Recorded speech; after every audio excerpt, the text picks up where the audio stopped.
Hello everyone, welcome back. We are here for a July Yin practice, and it will be more of a traditional Yin practice. That means long holds, deep stretches, but I always want to say up top, just because I give you a certain amount of time to stretch does not mean that that is how much time you as an individual need. So I will give us time to hold these stretches. As always, listen to your body. You can come out of the pose early and rest in any comfortable position.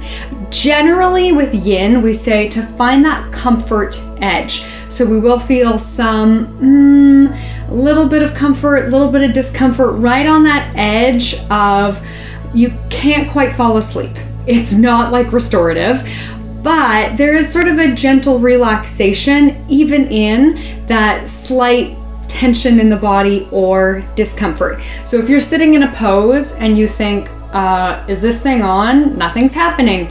Probably go a little bit deeper, kind of make some adjustments until you feel some sensation, but we don't want so much sensation that we're moving into the realm of pain. We want it to feel good when we come out of the pose. We don't want it to feel worse when we come out of the pose. And I will also say, it does take some time and patience to figure out for yourself what that feels like, a little bit of body awareness. And generally, I would say, go on the side of caution, go a little bit easier, gentler.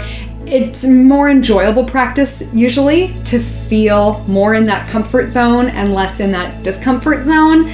We're here to have a good time, right? We're not here to walk away thinking like, I don't know if I can move my arm today, right? We want to feel good after our yoga practice. Take what you like and leave what you don't.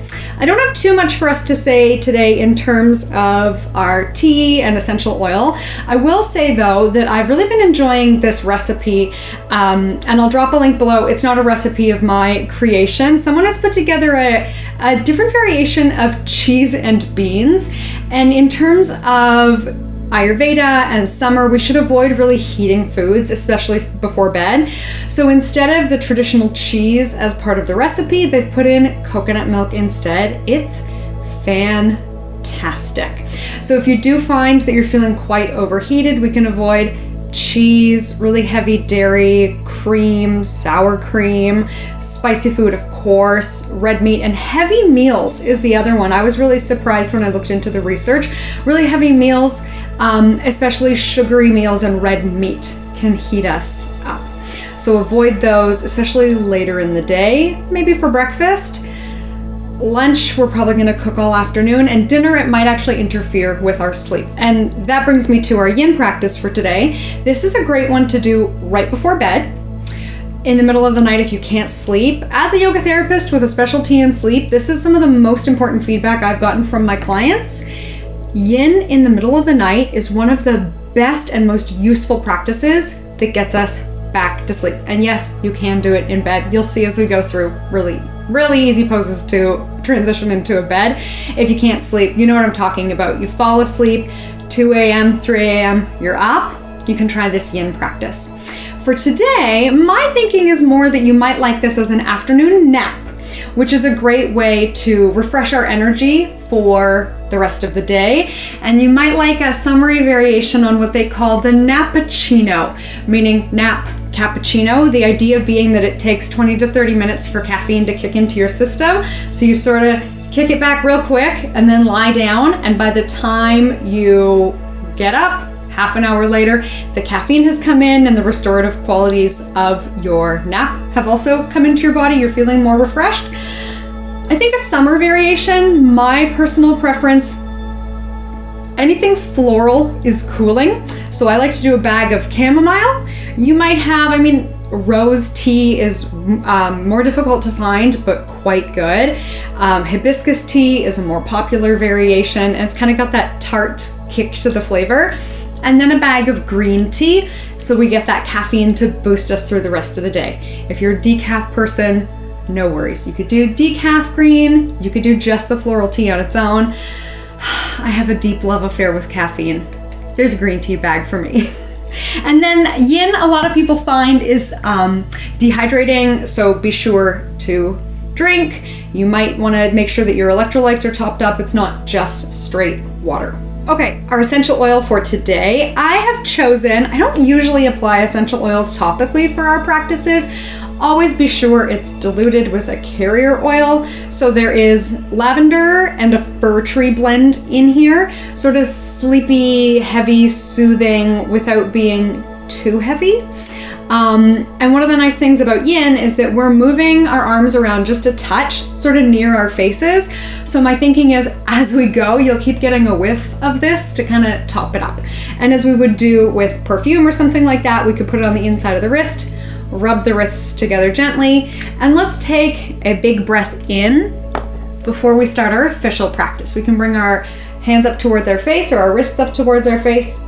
Big breath in through the nose, maybe out through the mouth.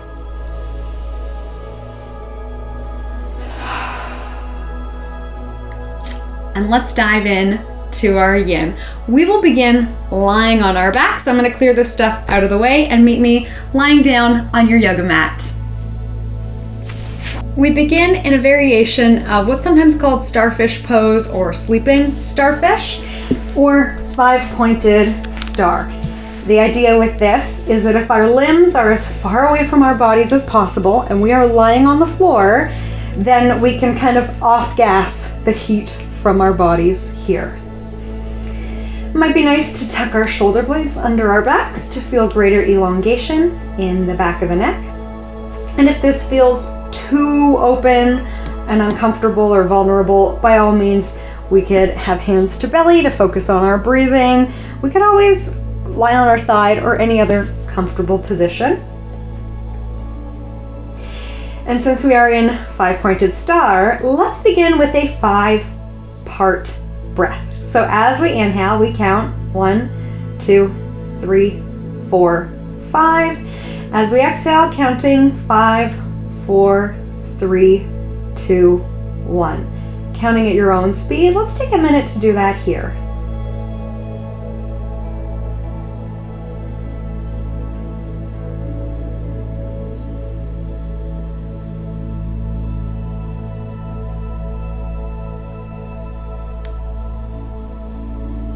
Noticing how the breath wants to move today. Does it feel rushed or steady, smooth, slow? And let's encourage the breath to be through the nose and peaceful.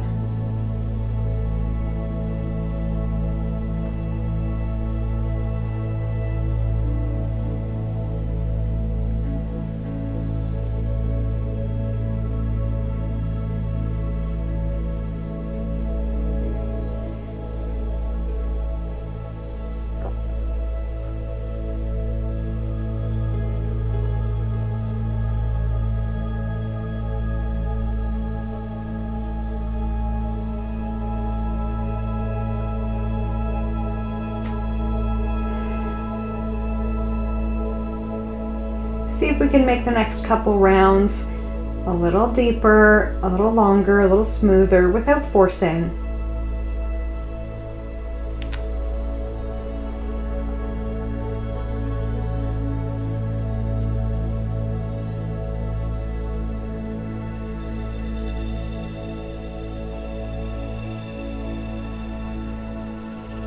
Scanning the body from head to toe, taking in how we're feeling today. Making note of any areas of the body that need a special touch, a little bit more gentle attention, or anything that feels really ready to move and stretch.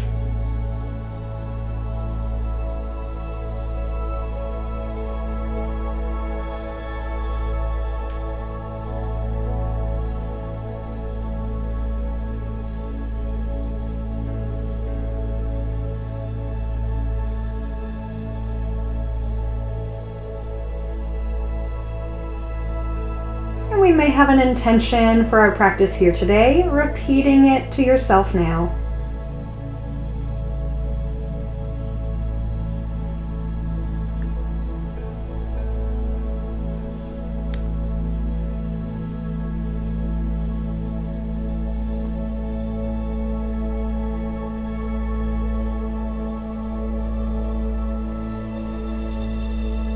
Let's begin with some gentle movement, as we often do. So you might find after you've been lying here for a couple minutes, there's some way that the body wants to move. You feel some sort of impulse to move. I feel like my ankles really need to move today. I was outside a lot yesterday, so maybe that's it. Might be the same for you, maybe different. Allowing ourselves to move in any way that feels natural, a long stretch or knees to chest. And let's start with a single leg to chest. And our focus can actually be on the opposite leg. So if we're drawing our right leg in, usually we hold behind the leg, nice and easy. I've interlaced my fingers. If this is uncomfortable, we could also take a strap around behind the back of the leg. But our focus can be on the front of the left hip. And let's do a little wiggle side to side. So our toes point up and then out, working in whatever a comfortable range of motion is. And maybe like me, you want to have one hand on the left hip to feel the muscle activate, move around, and then release. And then we can leave our toes passively turned out. So if we let the leg go limp, whatever amount of turnout you have is fine. And we'll hold on to the right leg. So some of us might have very little turnout. The left toes are still pointed straight up. And some of us might be turned quite far out. The outer edge of the foot is touching down. Part of that is just whatever you've been up to lately. So if you've been doing, I don't know, step aerobics classes where you're lifting the legs a lot, this muscle will get really tight. And if you've been doing, I don't know, I find my hockey players tend to have a lot of turnout. So it's partly the activities you've been up to lately, and then just partly how your body's put together. So whatever level of turnout we have, it's fine. We're not forcing, just passive, let the leg flop. And then our right leg might feel nice to draw in more. And we may or may not be aware of a stretch through the right glute, so the right side of the bum. For some, this is quite an intense stretch in the glute or even the inner thigh, sometimes the quad. And then for lots of us who do this very often, it's just more of a gentle release. And there's a lot of value in what we call sometimes these subtle poses. It feels like nothing's going on. And that's actually quite good for the muscles to move them into a range of motion and then just let them release. Often we think that the harder we work, the better it is. And there's a phrase that we tend to use in Yin is to try not harder, but to try softer. So allow the shape of the body to do all the work, and we're just passively here letting that happen. Okay, let's do a couple more rounds of breath. Feel free to use that 5-point breath anytime you like throughout our practice today, relaxing our abdominal muscles, using as little effort in the upper body as possible.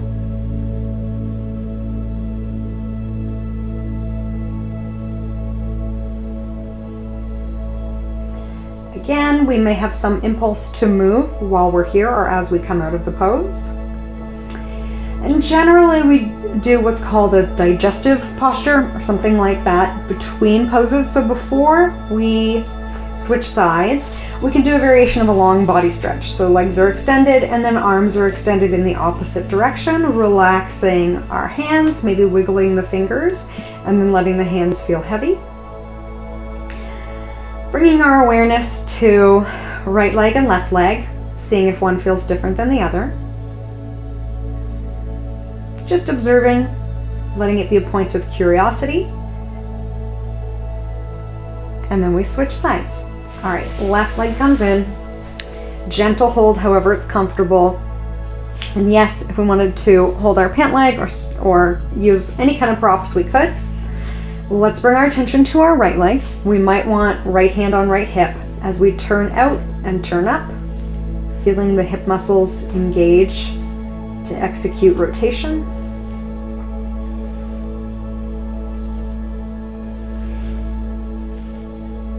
All the way up, and then passively let the foot flop out. This side might have more or less flop out than the other side, that's okay. And then let's settle into a comfortable position, bringing our awareness now to our left leg.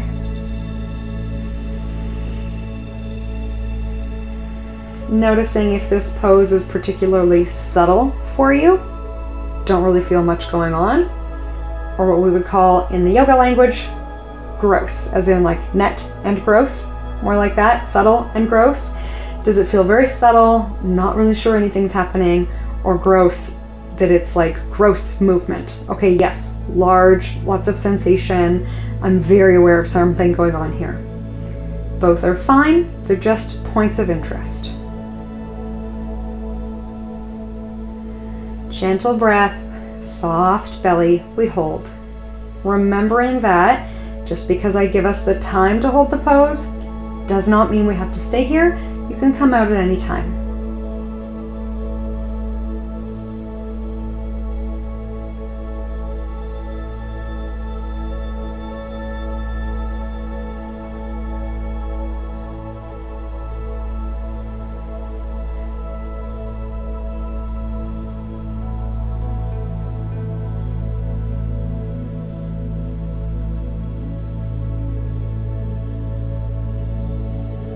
As we hold, there's a bit of an evolution to the stretch, so we might need to adjust to go deeper or come out a bit.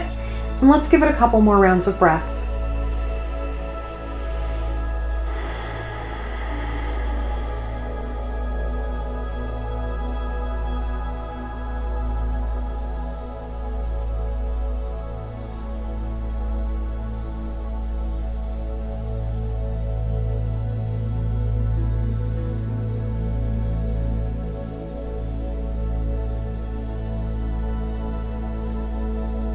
Let's release and digest the pose. We'll take both legs straight. We can point. We can take the arms overhead. Seeing if we feel like our legs are a little bit longer. Sometimes that's a nice effect of these stretches. And we'll come to lie on one side. So I'm going to lie on my left side so I can face you. If you want to go with me, then please do join me. We'll lie on our left so we can move our right arm. Yes, we could prop ourselves up however we like, maybe a block between the knees or a pillow under the head. We'll do a variation of an open book here. So it's usually done like this, with palm on palm lying on the floor. I find it more comfortable to have something under the head, reasonably so, but we are supposed to open our arms like we would open a book. So we'll do a little bit of flowing in this yin practice. We'll still keep it pretty cool. Okay, so it might feel good to inhale as we lift, exhale as we lower, and we're working gently into our rotation. So I want to warm up this rotation a little bit before we move more deeply into our supine twist.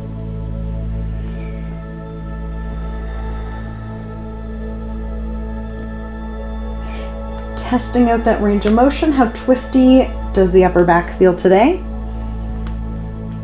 And then let's twist into it as deeply as feels comfortable. So we might at this point actually want to take the arms to an open book so that as we come into our twist on our back, they're in a T.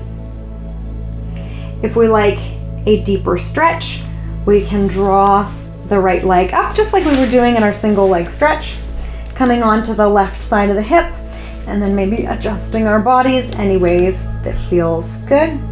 So more range of motion, we straighten the left leg.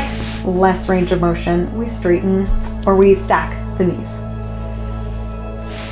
And as we've been doing, nice and easy, gravity does 99% of the work here. Our most important job is to breathe, and after that is to observe what's going on in our bodies and minds in this pose. Seeing if we can cultivate a sense of indifferent curiosity. So we're looking inward, noticing how we respond, but not getting too worked up about it. Any of our thoughts or observations are just information that we can work with, but we don't have to do anything about it right now necessarily. So maybe we notice, oh yeah, side body work is definitely what I need to do. Just a thought, we can come back to it later. Maybe we notice, ow, this really hurts, I don't think I should be doing this pose. Let's come out of it, figure it out, modify any way you need to.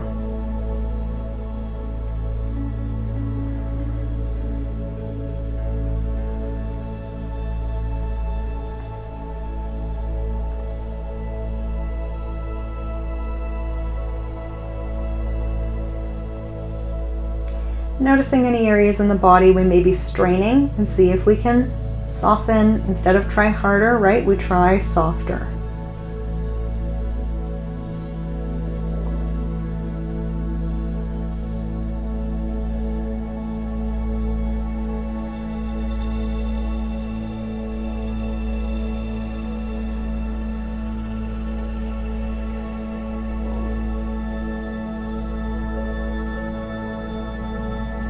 The breath may feel somewhat restricted because we've twisted through our torso, so we've kind of compressed our lung capacity. Let's see if we can do one as full as we can go breath here.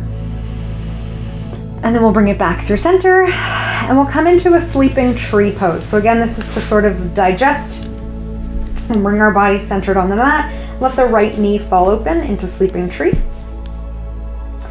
And maybe for a gentle chest opener, we want to bring the arms to cactus. Is a cactus a type of tree? Not really, but we can have cactus arms with tree legs. You know, like those flip books that the kids use, that, you know, the head of a firefighter and the legs of a plumber. That's what we're going for here.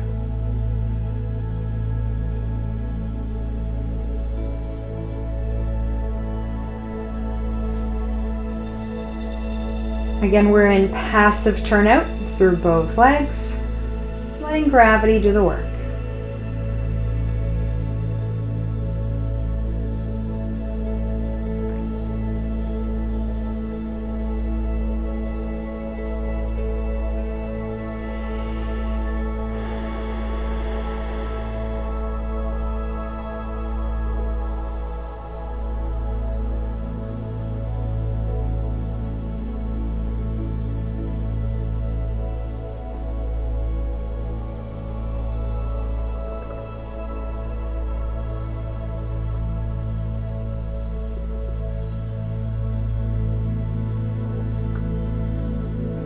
Last breath here. We can use our exhale to engage a little bit of core strength to bring ourselves up through center. And just so I can face you, I'm going to flip around.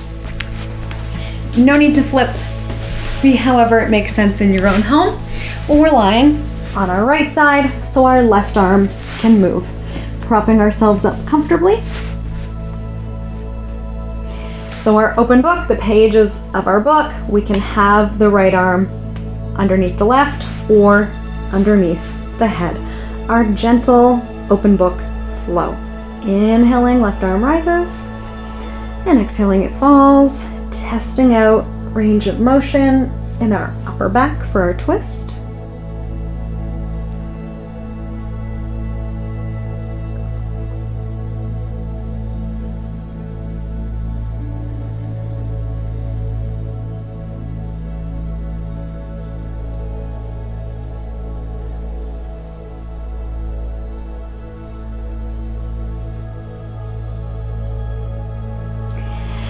And we know we're moving into our supine twist, don't we? So we could bring our arms to T as we come in. And keep in mind, if your twist felt really tight in the open book, we could be doing a very gentle, subtle twist here. Maybe more like a windshield wiper kind of thing, just letting the knees knock to one side. And if it feels good, to embrace a much deeper twist today, adjusting our bodies as necessary. Checking in, are we finding that comfort edge in our postures? Do we feel that this is just subtle, gentle, we could just about fall asleep? That's fantastic, no worries. But maybe we're finding that edge of discomfort where we feel we're getting a lot of deep stretch value too. It'll keep you awake. Maybe kind of like that green tea, but that might also be fantastic and exactly what your body needs today. So we could go more gentle or more sensation. It's all good. This indifferent curiosity we can cultivate towards how our bodies respond to the poses and how our minds respond to the poses too, right? Sometimes there's a pose that your inner monologue doesn't like. Let's see if we can take a step back and observe that voice inside.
so our breath might feel somewhat twisted and compressed. Let's do our best to take a couple full breaths here.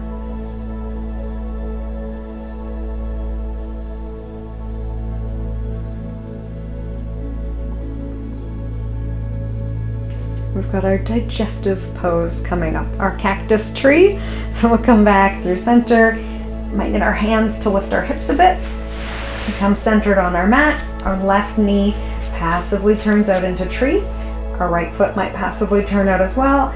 Option for cactus arms here. And it may feel nice after that twisting to turn the head side to side as well.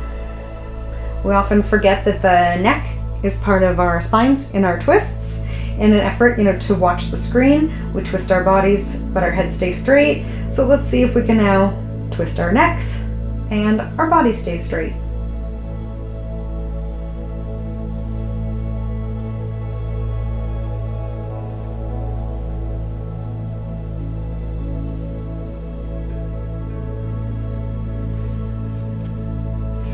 Once more, relaxing the muscles of the torso, full breath into the belly. We can use that 5-point breath again.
Our next exhale can use a little bit of core strength to draw the knee up to center. And then feel free to do any movements that the body is called to do at this time. We will make our way into a child's pose. So flip-flop however it makes sense in your own space. And we'll take our hands to the top of the mat in child's or variation of child's. If the arms don't really want to go overhead today, maybe we are sweeping them around in behind.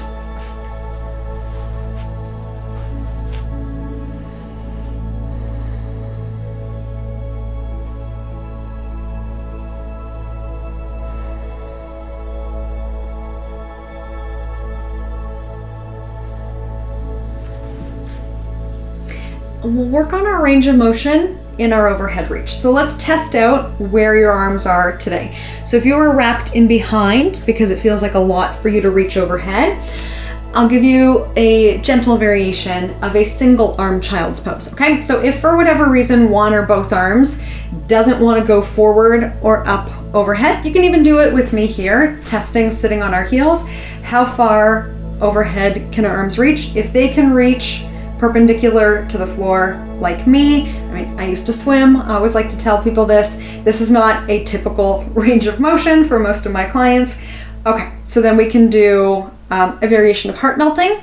If you had the arms wrapped in behind, or if as we go to raise them, there's a lot of resistance, we're gonna respect that. We don't wanna break things, but we're gonna try and find that comfort edge. So I'll show you with my right arm first. Smaller range of motion, if we had the arms wrapped in behind, we'll just have one arm in front for child's, and the other arm might like to come up as a support. So almost like we're doing a push-up on this side, and then the other side is extended forward. And we can play with the range of motion in the legs. Some of us may like to tuck our toes or take our knees wide, but you can see I'm working overhead range of motion in one arm. If you have more range of motion than that, we can reach further forward. If you find you have a lot of range of motion, we can do a variation of heart melting pose. As the name suggests, we come forward and then we melt the heart down. So you can see it's a lot of movement for the shoulder. This will not be everybody's practice. If this feels good for you, you find that comfort edge, fantastic. I will model for us somewhere in the middle. one arm up, one arm down, and we won't hold too long because we do have a little bit of body weight on both the extended arm and the bent arm. If our cheek is resting down on the floor or a bolster, we can do that. Otherwise, we're just holding steady here. Let's give it maybe 4 rounds of breath here, depending on how quickly we breathe.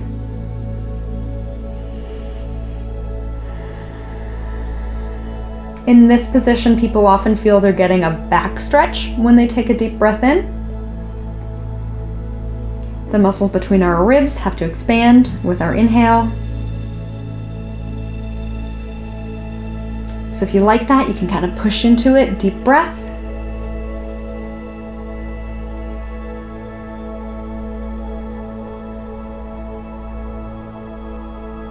Okay, so we'll come back through center.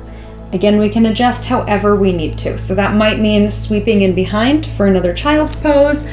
If you're comfortable sitting up on your heels like me, we can do shoulder rolls with the one side.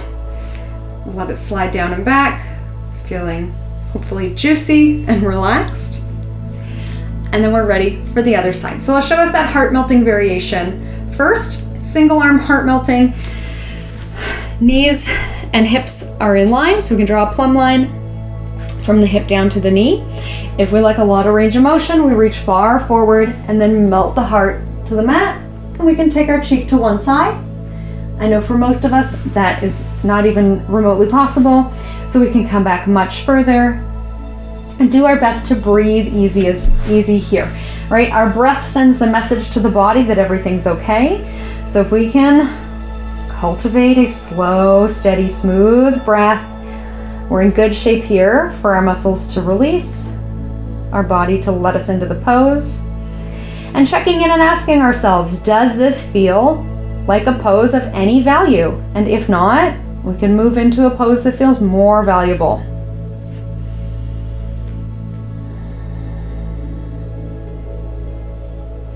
If the head wants to rest down on the mat, it can. Again, maybe we want to take the knees wider or bring our body weight up more on the knees so that the hips are higher. I know that's very comfortable for lots of people, coming up higher. Now let's just breathe through it a couple more rounds of breath here.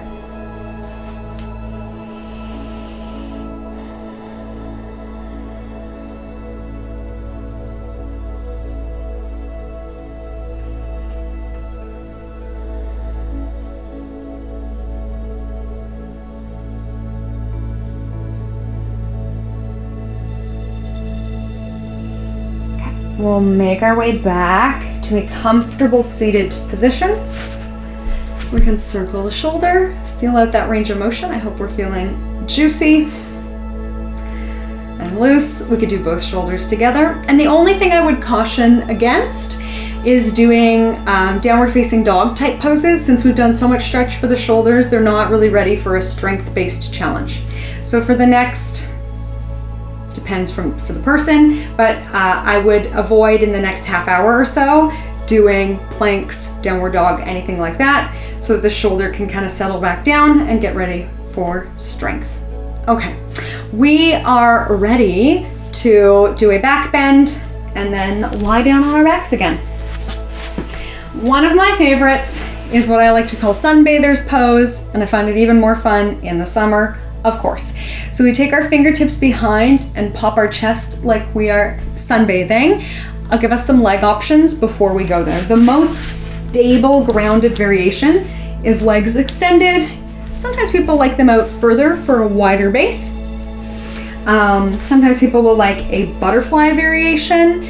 We've been doing a lot of turnout in the legs already today, so I'm gonna keep working on that theme. If you liked the turnout that we did already, feel free for butterfly. If you'd like to feel more stable, legs extended. As I said, we'll take our fingertips behind us, lifting our hearts like we are sunning ourselves on the beach, feeling warm and comfortable and being cooled by the spray off the ocean.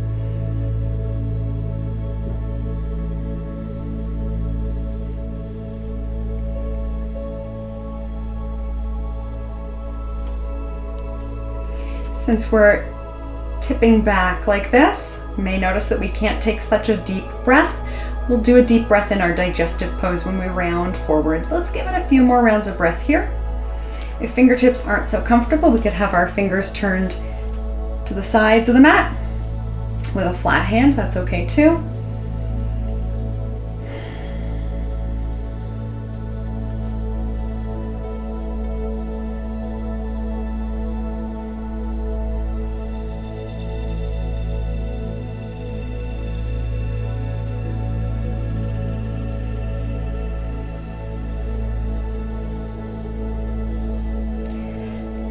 Option here. We'll tip forward and like a cat pose, we'll round our back so we can stay in butterfly. We can have our feet wide or we can have our feet together. I think for today, I will keep my feet together. Normally we start sitting up tall.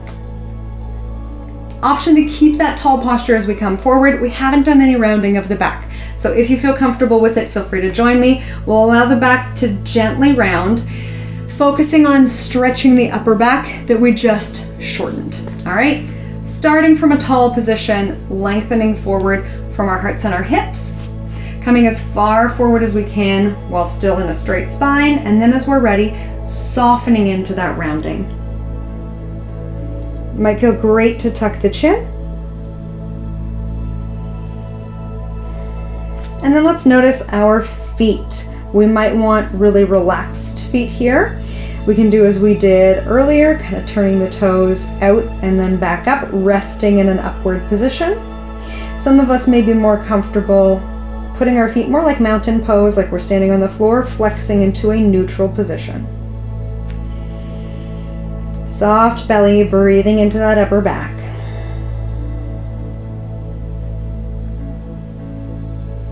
And this may be the point in our practice when we feel that our breath is at its deepest.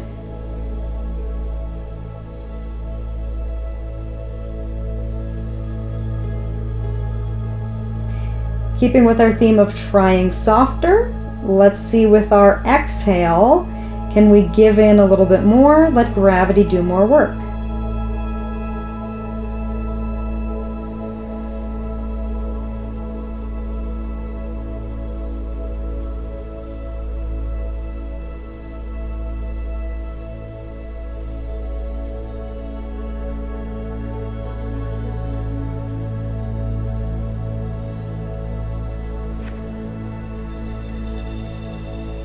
And in the same way that I said, I have the shoulders of a swimmer, I also have obviously a lot of forward folding flexibility.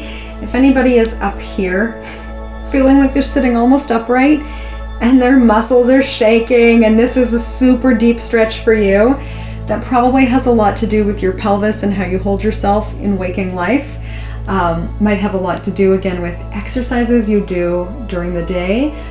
Let's see if we can just appreciate whatever level we're at. Maybe thinking to ourselves, why am I so flexible? Or why am I so tight?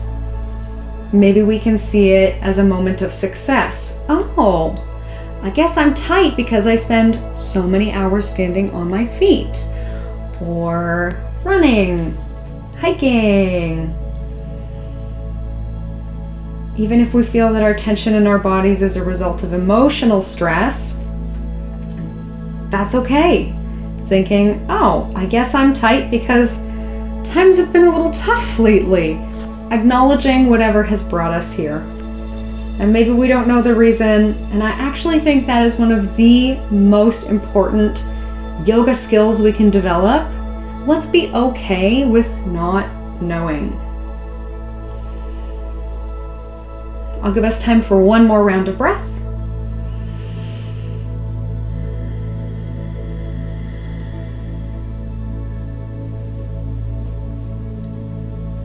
We'll make our way back to a seated position, and I will guide us through a lake meditation. So you can finish the same way we started. If you're comfortable, easing our way back into that 5-pointed star or sleeping starfish pose. Feel free to, maybe you've even cooled down by now. You need to put on an extra pair of socks or get a blanket, anything like that. I'm gonna grab a quick sip of water. I'm gonna grab my bolster to sit on, and then I will lead us through our lake meditation. I'm gently suggesting we lie supine. If you are ready to move on with your day after this, you may like a seated meditation instead. Let us begin our lake meditation. This is adapted from the Palouse Mindfulness website. I'll drop a link below, which is adapted from John Kabat-Zinn's lake meditation, which is adapted from traditional Zen Buddhist meditation practices. So it is my own artistic interpretation of this ancient practice that can bring calmness to the mind and body. Okay, whenever we're ready, please join me. Let's dive in. As I said before, this meditation can be done in a lying down position, reclining, sitting up, or however else makes sense for our lives here today. Bringing our awareness to the sensations of our body at the points where it comes in contact with the surface beneath us. Noticing where our body is making contact. Do we feel it? Our heels touching the floor, the back of the legs, back of the arms maybe, back of the head, back of the torso.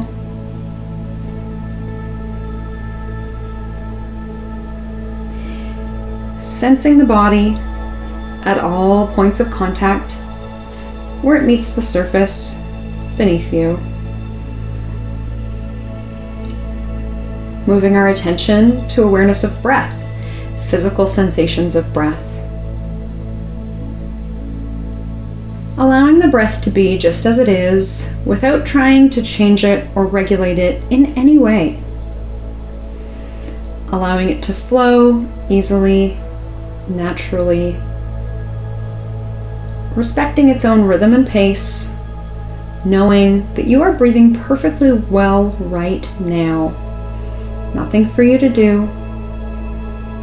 Seeing if we can allow a sense of being complete and whole in this moment, letting our breath be our breath. Feeling each breath as it comes in, and practicing release as the breath goes out.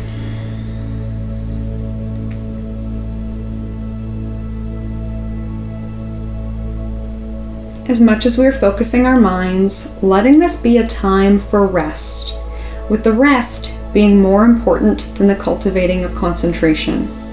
Meaning that if we doze off, that's wonderful. And let's not force ourselves too hard to concentrate on the meditation, allowing our minds to be easy, like a day at the beach. Letting an image form in our mind's eye of a body of water that speaks to you. Maybe a tiny pond, a mid-sized lake, or a giant body of water.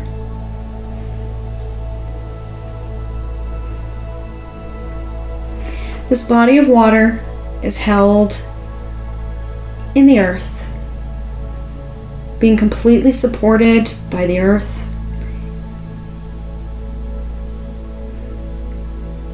Water appreciates pooling in low places and asks to be held, seeing if we can allow ourselves to be held here in this time and space. Let's bring more detail into your personal image of the lake meditation, noting all the details of the shoreline and the surrounding geography.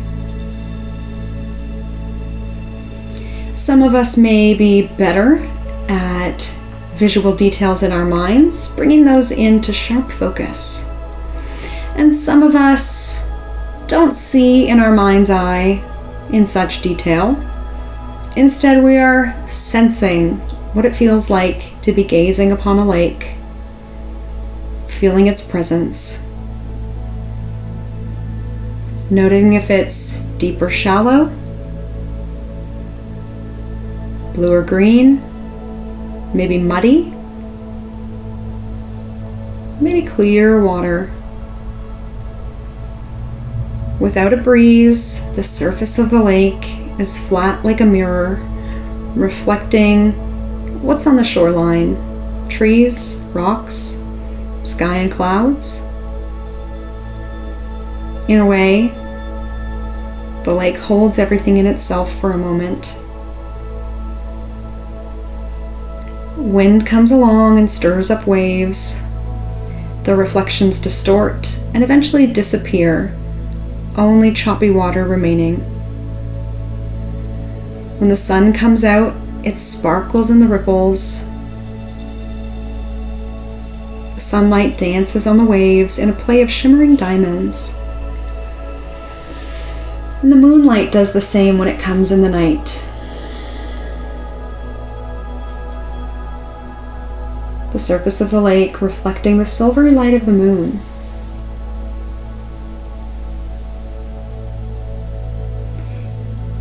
Right now, it's hot, it's summery, we appreciate a cool dip in the lake. In the autumn, the leaves change color, and fall and float on the surface of the lake. If the lake freezes in the winter, there's still life below the surface that we know of but are unable to see.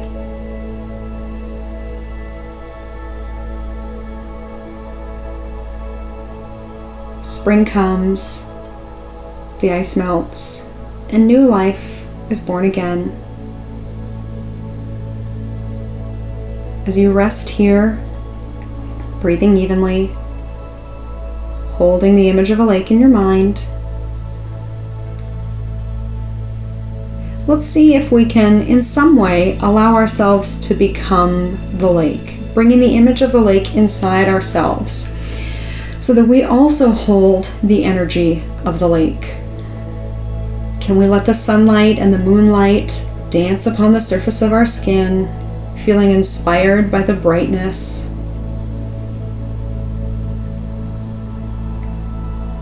Can we feel that we are somehow reflective of whatever's going on around us, and that sometimes we get stirred up?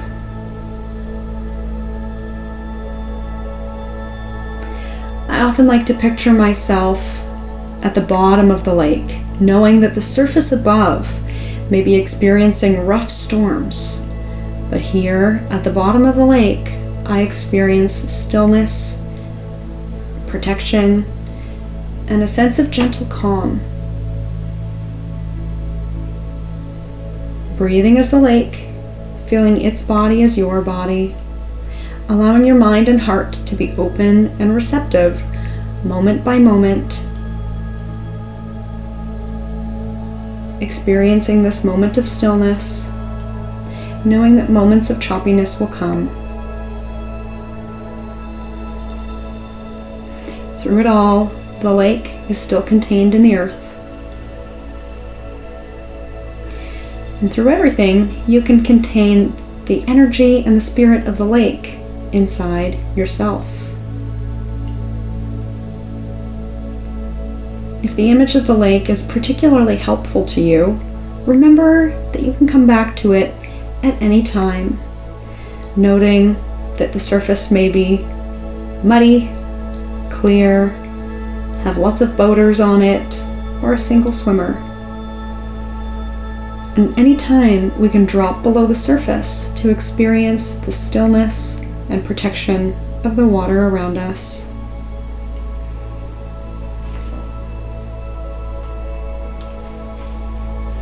Thank you so much for joining me here today. Namaste.